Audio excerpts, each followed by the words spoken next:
Good evening, everyone. I'd like to call the January 23rd, 2020 public hearing to order. We have a small group tonight, so the safety conversation is about through those doors, through the lobby, out the front doors. Come up to the podium and fill in your name and your affiliation when the application is called, and we'll move on from there. So, roll call. Chair LaFaro. Present. Vice Chair Finnerty. Present. Secretary is here. Board Member Long. Present. Board Member Burke Absent. is absent. Board Member Zuccarelli is absent. Board Member Blaney is absent, but we do have a quorum. We do. So Can we're ready. Rise for the Pledge of Allegiance. I pledge allegiance to the flag of the United States of America, and to the republic for which it stands, one nation, under God, indivisible, with liberty and justice for all.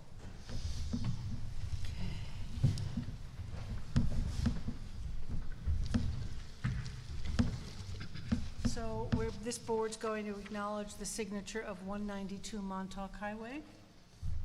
So, Motion. Motion by Robin. Second. Second by Dennis. All in favor? Aye. Aye. Opposed, abstentions, 4 in favor, 3 absent. Okay, so on Watermill Land Corp. We have notice, Madam Chair. Thank you. Get ready to get my phone ready. You reading that? Sure. Are we good, Council? We are. Oh, no, Phil's Phil is just reading, starting. okay. Oh, I'm sorry. Did you want, No, go ahead. Start that way. which one? We're starting Watermill Land Corp. Okay. Okay. Notice of public hearing. Please take notice that in accordance with the town code of the town of Southampton, a public hearing will be held by the Southampton Town Planning Board on Thursday, January 23rd, 2020 at 6 p.m. prevailing time at the Southampton Town Hall at 116 Hampton Road, Southampton, New York, to consider the covenant amendment application entitled Watermill Land Corp. Lot 1. The application is for a covenant amendment to allow Lot 1 to be further subdivided. This lot is located within the CR 80 zoning district, situated within the Agricultural Overlay District, the New York State Archaeologically Sensitive Area, and contains New York State DEC freshwater wetlands on site, and is located at 27 Lower Seven Ponds Road within the hamlet of Watermill. Suffolk County Tax Map number 900-113-2-1.2. By order of the Planning Board of the Town of Southampton, Philip Keith, Secretary. Daphne Vaughn, you're representing the applicant? Good evening. Yes, Daphne Vaughn, Surfside Environmental Planning, here for Eli and Kelly Rothman, the current owners of the property.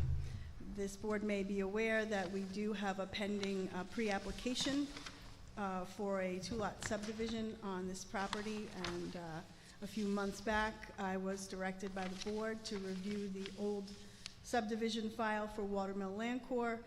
Because there is a covenant on it that says that no further subdivision shall be done on the property. Excuse me. So I did pull the file, and I sat down and had a meeting with Jackie Fenlon, and we went through all of the paperwork in the file to try to come to the conclusion as to how that covenant for no further subdivision was derived, if there was anything specifically behind it. So I'm just going to give you the account of the paperwork that I have submitted with my request to the board. Excuse me. So the lot in question is known as Lot 1 of the minor subdivision map of Watermill Land Corp., which was filed as map number 8551 with the Suffolk County Clerk, excuse me, June 23rd, 1988. The property in question is 350,647 square feet, or 8.05 acres, and there are a significant amount of freshwater wetlands on the property which have been delineated by the town's chief environmental analyst. A large portion, all of those wetlands, are actually contained within a filed conservation easement that was a requirement of the original subdivision. So clause number 2 in that original covenant did state that there was to be no further subdivision or modification to lots 1 through 4 of the minor subdivision, which was comprised of 4 lots. So in April of 1986, the Rayner Group had submitted a sketch plan for the subdivision showing 4 lots with Lower Seven Ponds Road, 27 Lower Seven Ponds as Lot 1, and lots 2 through 4 going eastward from that parcel. This is actually the map that's right here, that sketch plan.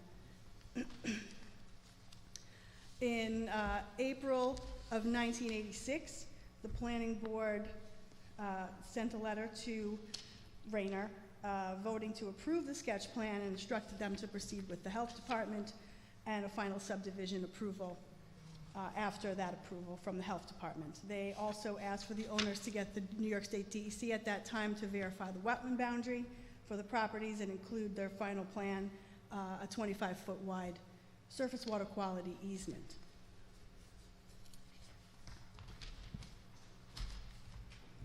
So the final map was subsequently submitted to the town in a letter dated January 14th of 1987. The planning board approved that map for final minor subdivision, subject to a performance bond to the town ensuring the removal of the second dwelling on Lot 3, which is 2 lots over from our property. That property was comprised of 8.75 acres. They also asked for the map to be revised to include a 50-foot wide conservation easement landward of the wetlands and submission of the associated paperwork with that easement and acceptance of it by the town board.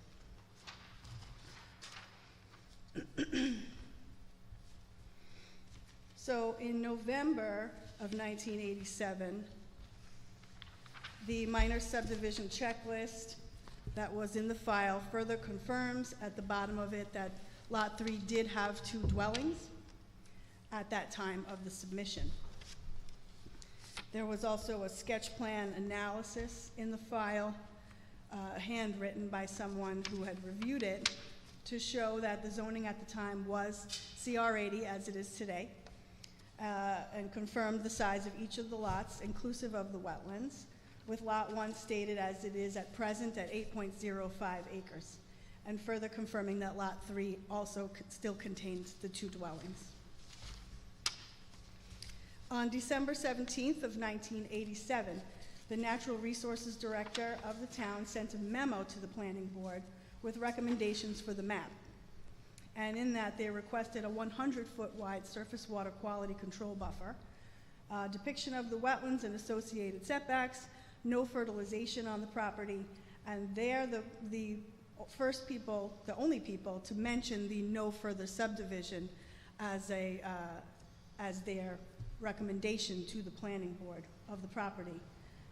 So it didn't seem that the planning board themselves had decided to put this in. It seemed that it was a recommendation of the Natural Resources Director at that time in this 1987 memo. So beyond that, there was a memo requesting items for covenants that further states that clause, so that clause then follows through the file as something that was to be required in the covenants. So in January, the letter says 1987, but it should have been 1988. The planning board stated that they approved the 4-lot map at a special meeting on December 17th, 1987, subject to the acceptance of the performance bond by the town for the removal of the second cottage on Lot 3, which was 8.75 acres, submission of a revised map showing a 50-foot wide conservation easement and the associated paperwork to the town board. So they had their application for the minor subdivision, the final, in January of 1988. That shows at that time that they submitted the conservation easement and the performance bond and the covenants as part of their paperwork. In July of 1988, the planning board stated in a letter to the owner's attorney that the conditions of the final approval were met and maps were authorized for signature by the planning board. On July 7th, 1988, the town clerk advised the planning board that the map was filed with the clerk's office. In the file was also a statement with regard to Lot 3 and the two dwellings, and a request from the owners to maintain that second dwelling for their retirement as income.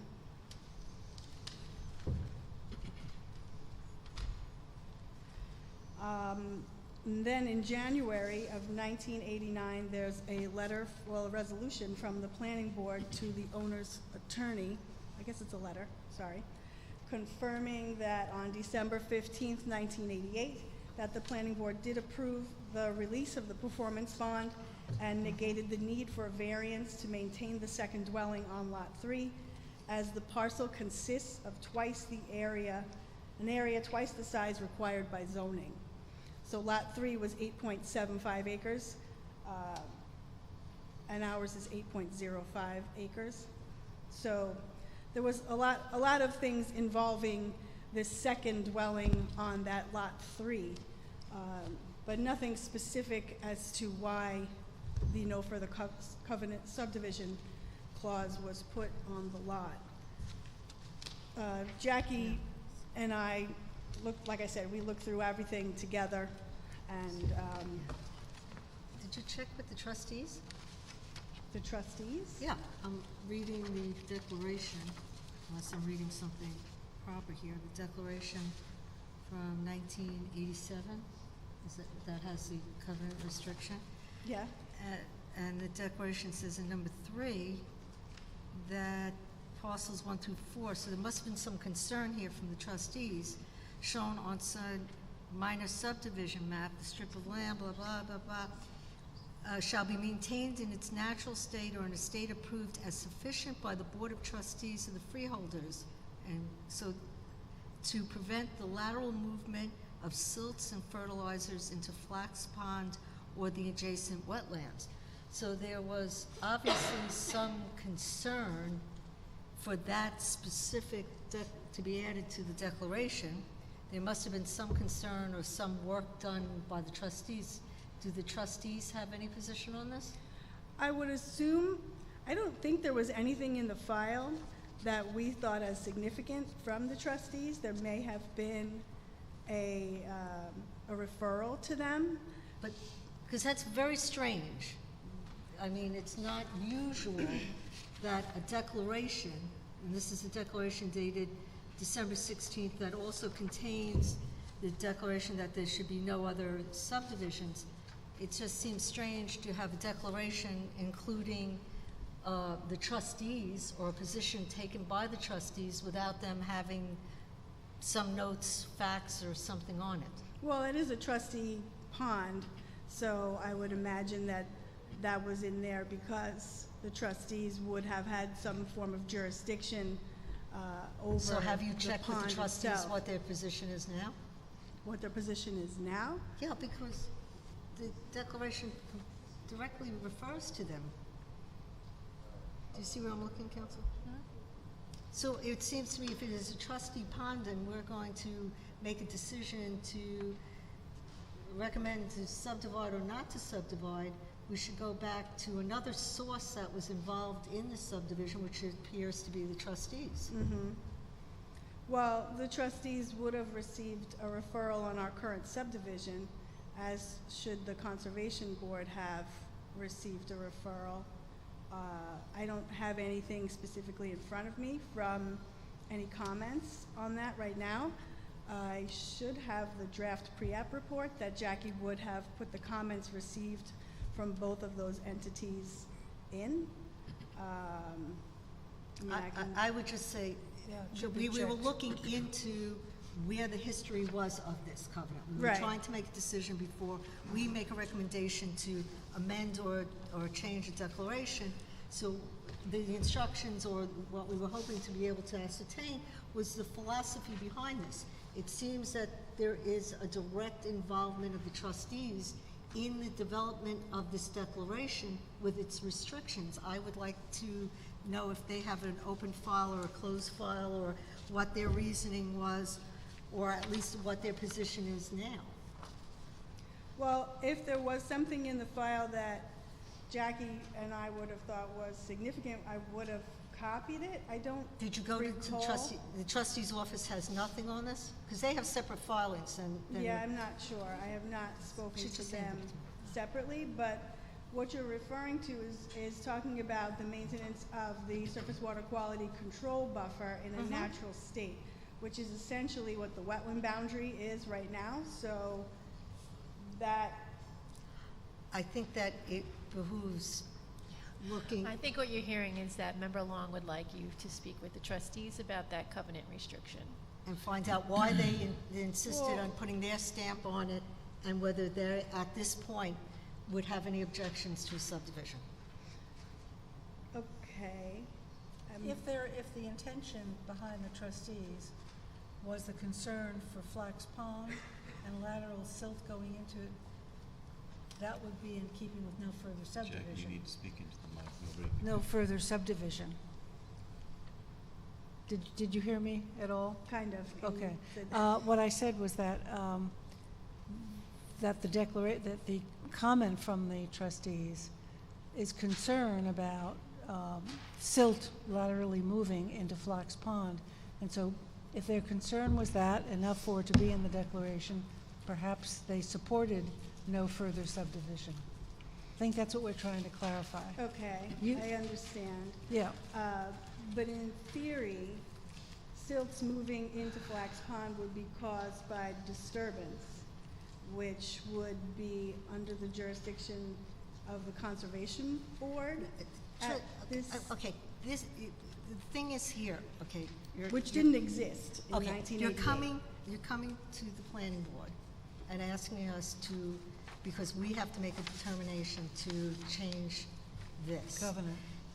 This is very unusual, and I've read a lot of, not as many as council might have read, or maybe not as many of you have read, but I've read many of these. This is the first time I've come across, coming before this board, a specific direction from the trustees built into the declaration.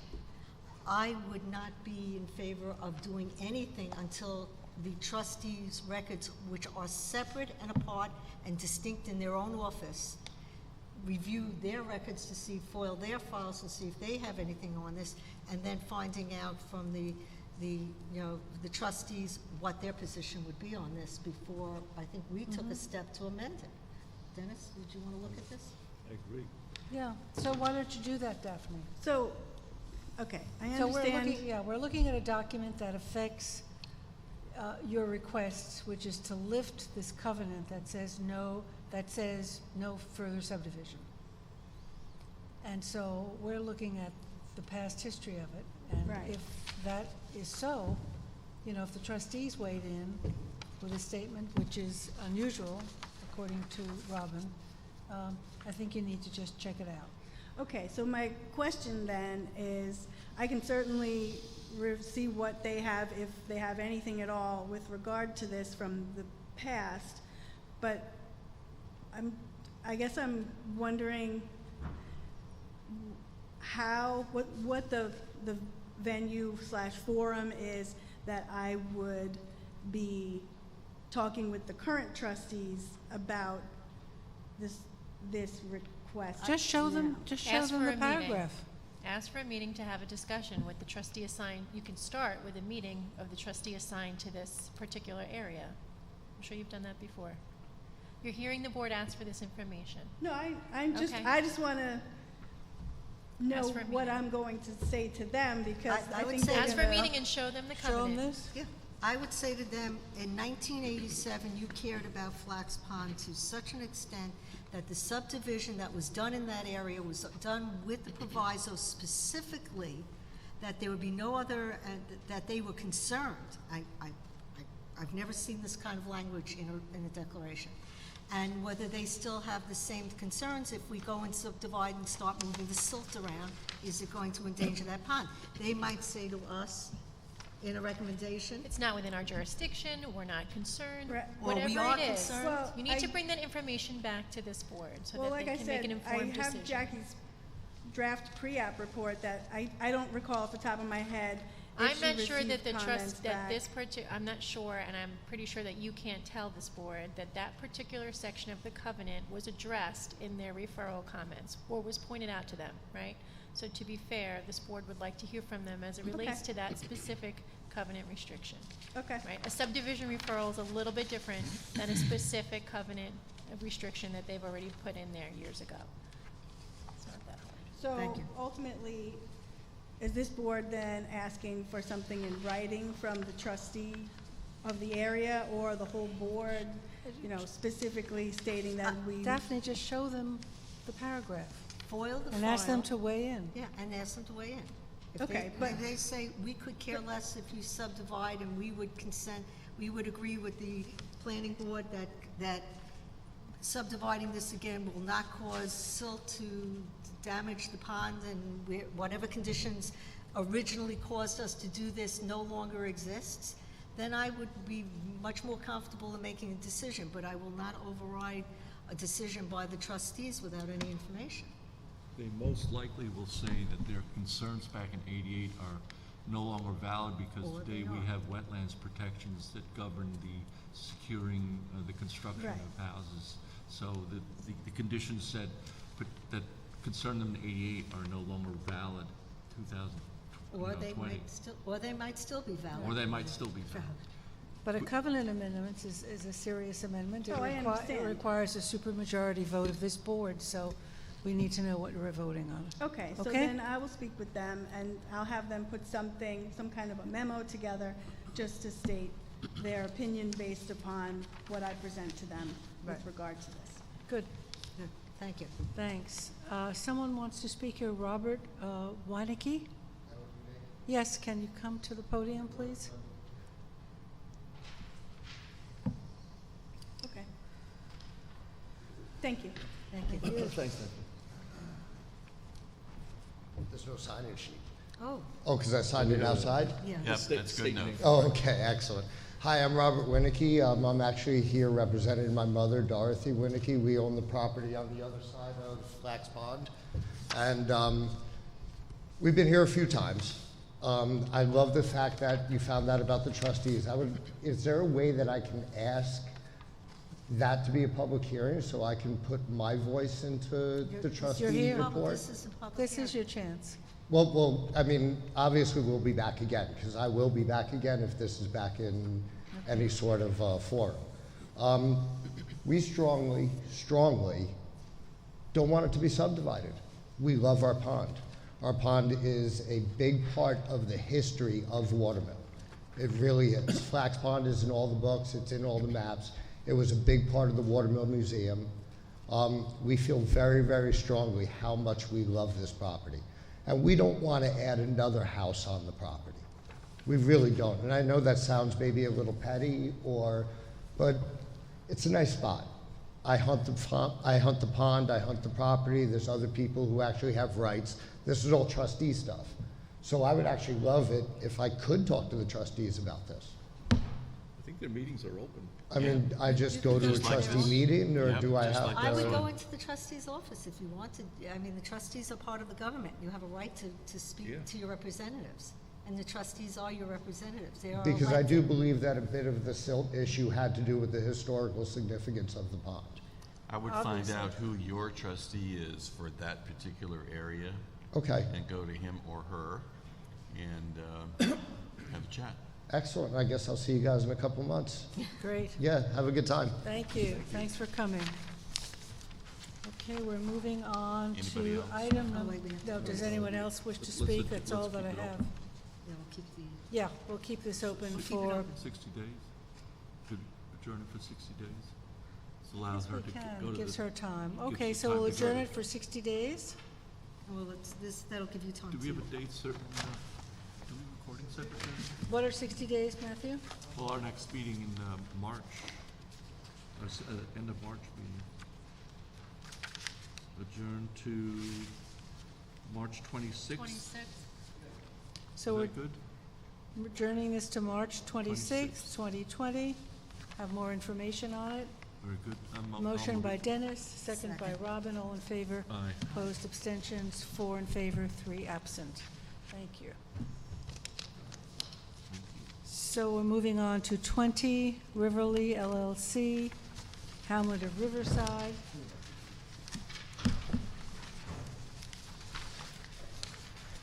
We have notice, Madam Chair. Very good.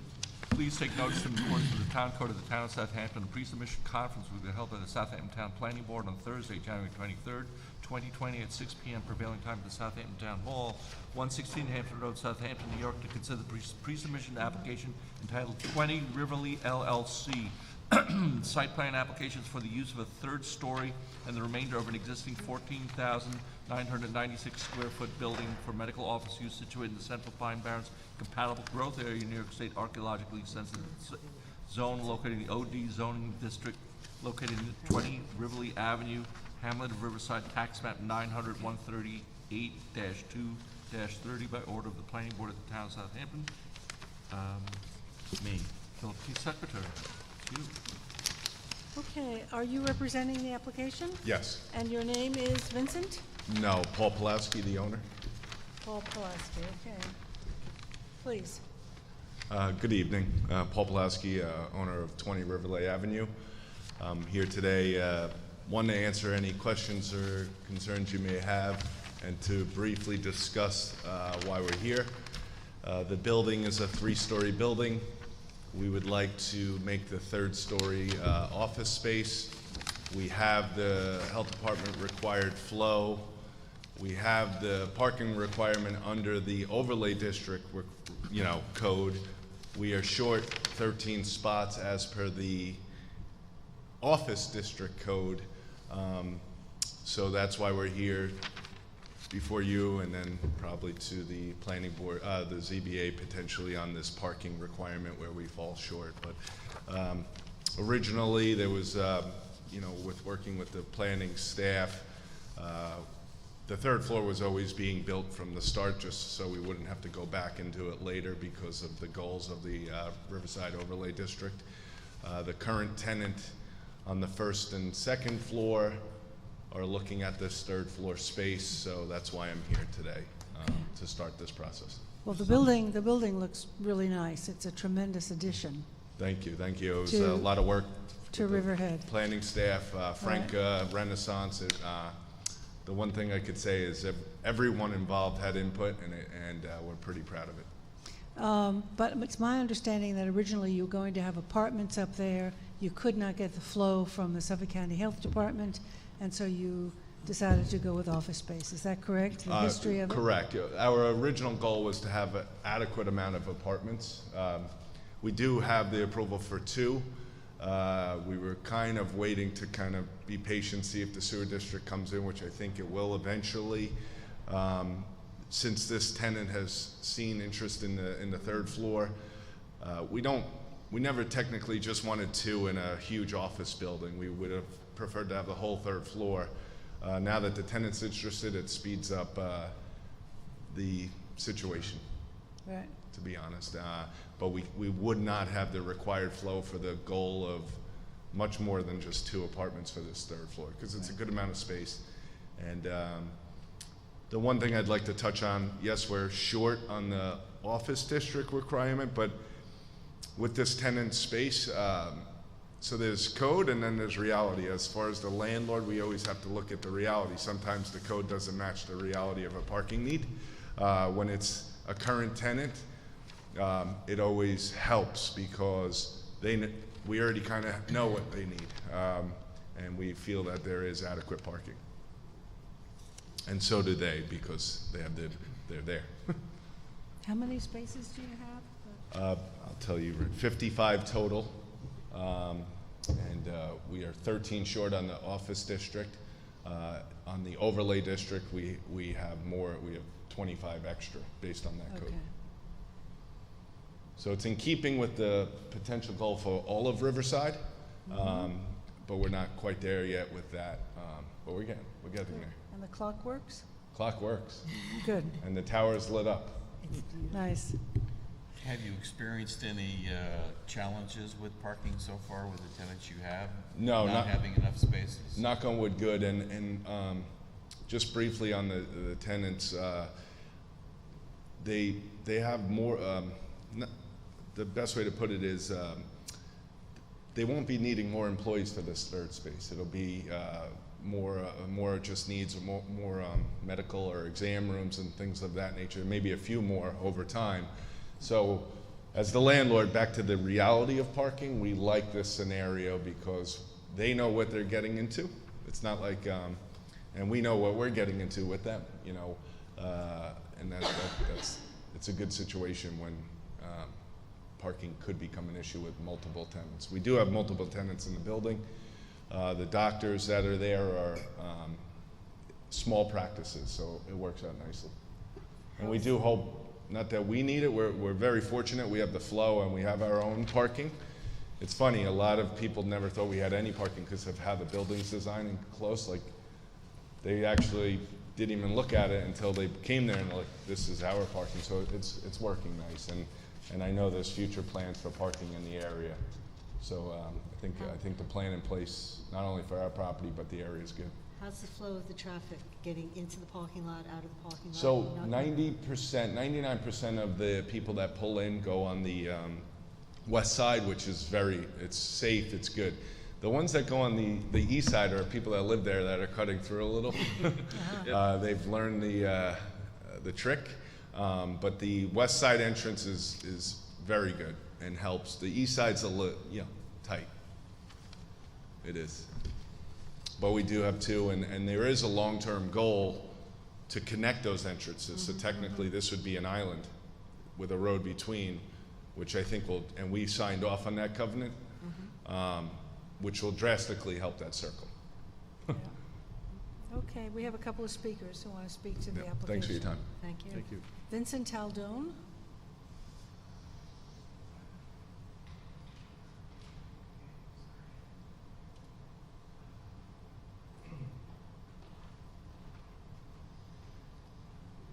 Good evening, Madam Chairwoman, members of the board.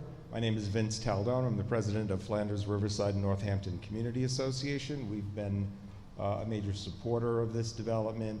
We've been absolutely thrilled with it, and we have no objection whatsoever. I just wanted to the proposed change. I just want to make that clear because we are in touch with the developer, the landlord, who keeps us posted on what he's hoping to do. So we do get that up front before it ends up in a planning board hearing, and we're very happy about that. We wish that would happen with all proposals. But anyway, we're very, very happy with it, and look forward to him filling up that third floor with more offices if possible. Great, thank you. Sure. Thank you. Angela Honold? Oh, okay, so, same.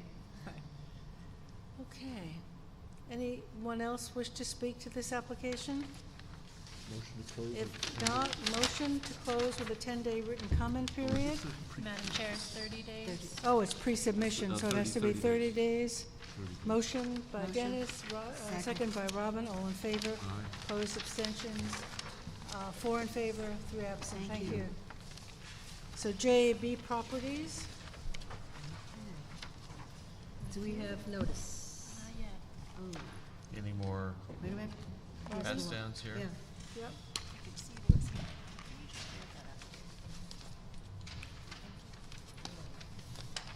Go ahead, Robin. Okay, we have proper notice. Thank you. Notice of pre-submission conference. Please take notice that in accordance with the Town Code of the Town of Southampton, a pre-submission conference will be held by the Southampton Town Planning Board on Thursday, January 23rd, 2020 at 6 p.m. prevailing time at the Southampton Town Hall at 116 Hampton Road, Southampton, New York, to consider the pre-submission application entitled JAB Properties. The subject project is a site plan application to add 5,390 square feet to an existing 17,444 square foot car dealership located on an existing 2.3 acre parcel located in the HB zoning district at 299 County Road 39, Hamlet of North Sea, Suffolk County Tax Map numbers 900 132-2-227 by order of the Planning Board of the Town of Southampton, Philip Keith, Secretary. Are you Greg Ben? No, That's sorry, you? I'm Michael Shiano. I didn't sign in on that. You I didn't. apologize. Michael? Shiano, S-C-H-I-A-N-O. And you are And with? I'm with InterScience. InterScience, okay. Fine, go ahead. Okay. So Michael Shiano with InterScience of Southampton, here for the applicant, JAB Properties Associates, LP. I'm here tonight with Bailey Larkin from Bennett and Reed, and Gregory Bestmajan, who's the architect for the project. The applicant has submitted a pre-submission conference application with this board for the expansion of the existing Lexus car dealership. The existing dealership is has a gross floor area of 17,444 square feet, which was approved by the Southampton Town Planning Board back on February 14th, 2002, which was before the town approved or adopted regulations to control the size of I buildings think you up to got a 15. variance for it. No, this particular one was approved before the 15,000 square foot correct. limitation. Yeah, the 15,000 square foot was adopted on August 13th, 2002. Mercedes is Lexus, okay. And we are currently proposing 3 additions to the building. One addition is 1,451 square feet to enclose a car display area that which is currently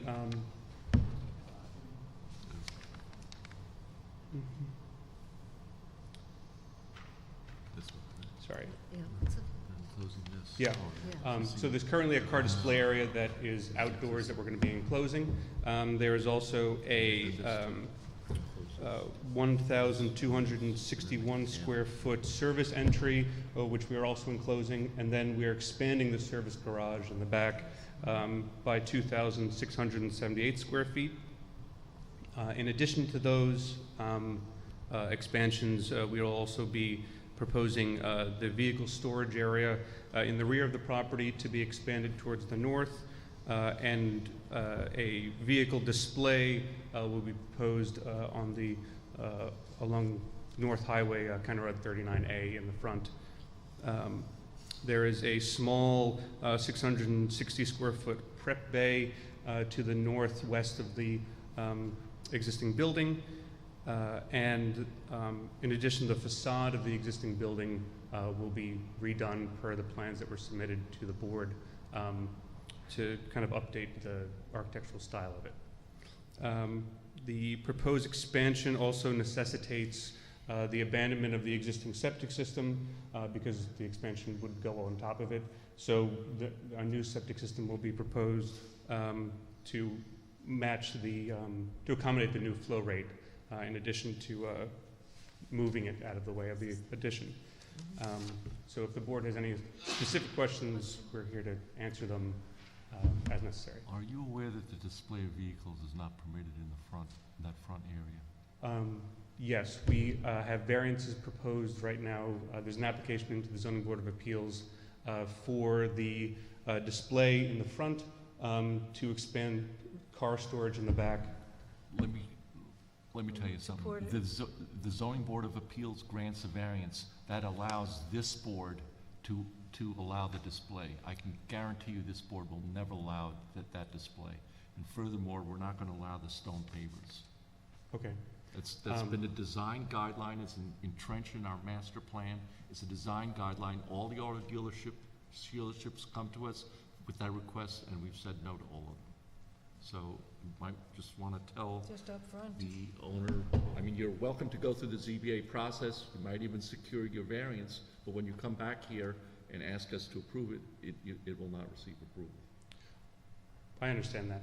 I believe that Mercedes of Southampton had received received a variance and had proposed something similar. They have some display pods that was negotiated Correct. through the site plan. Correct, and it was, The original site plan, because they have a very different site.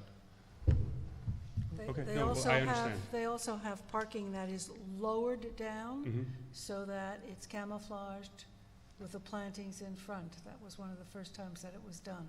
Okay. And where are you going to relocate your septic system?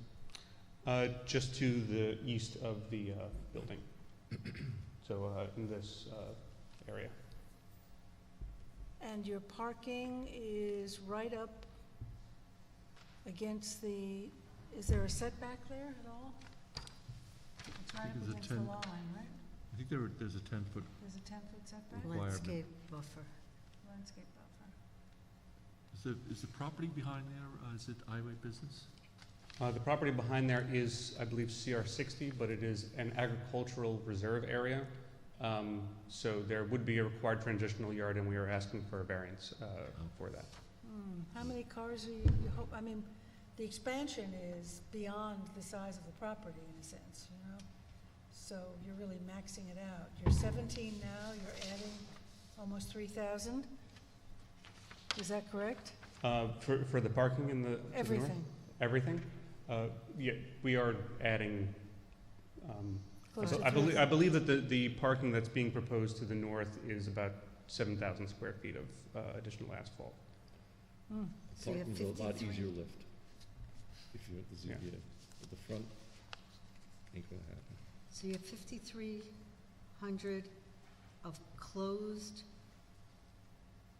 building or expansion, according to the notice. And then, Correct. and then, are you saying 7,000 of new asphalt? No, 7,000 of the parking in the back. Right, so Right, you right. have So then- 5,300 of building and 7,000 of parking lot. Correct. Don't you have more? Don't you have a, yeah, there you go. You can just call out the square footage. Yeah, so this just shows the existing versus the proposed, so that you can see that a good portion of the existing building already has roofs, like there's already use areas under there. And so while we are adding on to the building 5,390 square feet, the existing site plan approved 1,630 square feet of display area here and 2,011 square feet of area for cars to come in and be dropped off. So the use areas of those two are actually decreasing by enclosing them. But Then you're In- adding that service. I'm sorry? You're adding that back building, right? Right, and then we are adding the And back building what's the for square car footage service. of that? That is 2,678 square feet. Is there So a, that's 8,000 square feet without the parking, right? No, no, 5,390 should be. These 5390 additions and right here. 2678 These three additions right here is 5,390 total. total.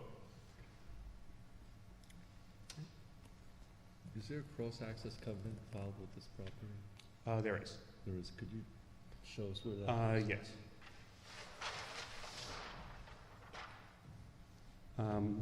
It is the back 50 feet of the property.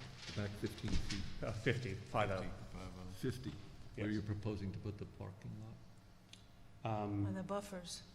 That is part of the proposal, yes. So How Oh, do yeah, you can. propose to reconcile that? We are here to listen to the board. I was asked to, we were asked to make the proposal. And if the board has any specific comments to that, then I will bring that back to our client and discuss it. Well, if so you wanna want us to waive designate, cross-access? I'm sorry, if Us? you want to designate a travel aisle now, I mean, the rear parking could be fenced, I'm assuming these are high-end cars, you want to secure them. Correct. So you could do a sort of a fenced parking, gated parking in the rear, have the through travel aisle, because it was contemplated that these sites would eventually link up. Mhm.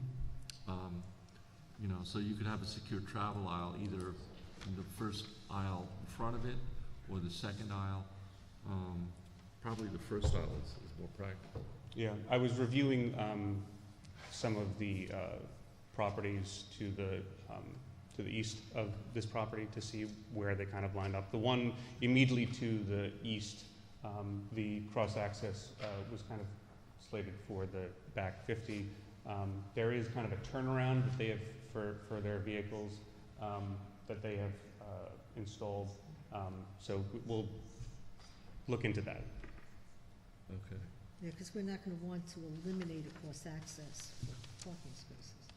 Well, you can't. Yeah. Yeah. It's a recorded. So let me ask you about some turning radiuses, because they're going to be deliveries of cars, right, Correct.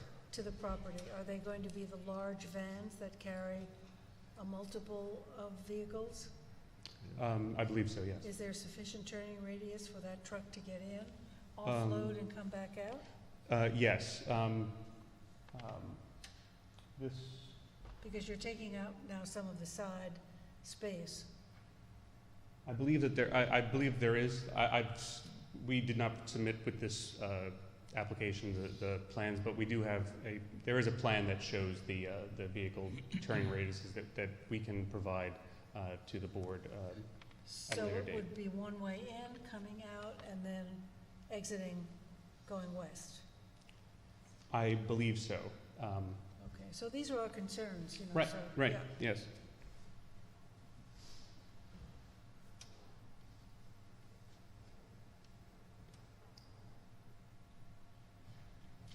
Now, the aerial shows a large number of cars parked on the east side of the property.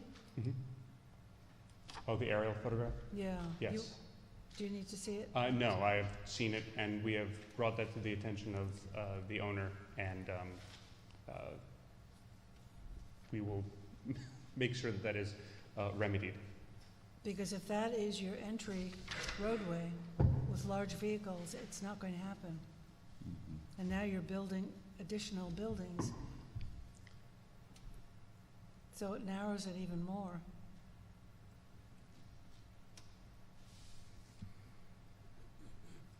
I believe that that is part of the reason why they are proposing to expand the car storage in the back. Is the cars that you see on the aerial photograph along the side are not customer parking. They're not parking of people that are using it. I believe it is just additional car storage. But we'll take that under advisement. You can also make a note that we'll want street trees. There are street trees along the property already. How many are there? I do not remember off the top of my head, but it was the ones that were approved as part of the original site plan are the ones that were installed. Anything else, Dennis? No, Anything else? work on that. We gotta work on that first. Yeah. So you'll take what we're saying into consideration and maybe revise your plan Mm-hmm. and your application to the zoning board. Okay. Thank you very much. Thank you. Greg Basmajian, are you part of this? You're part of the same InterScience, right? Are you InterScience? No, he's the architect. Greg Basmajian Architect Okay. is the name of his company. Great, thank you. Thank you. Does anyone want to speak to this application? We don't have any names down. So if not, this is pre-submission as well, 30 days. Motion to close. Motion by Dennis, 30-day written comment period. Second by Robin. All in favor? Aye. Opposed, abstentions? 4 in favor, 3 absent. Motion to adjourn. Thank you. Motion to adjourn by Dennis, second by Robin.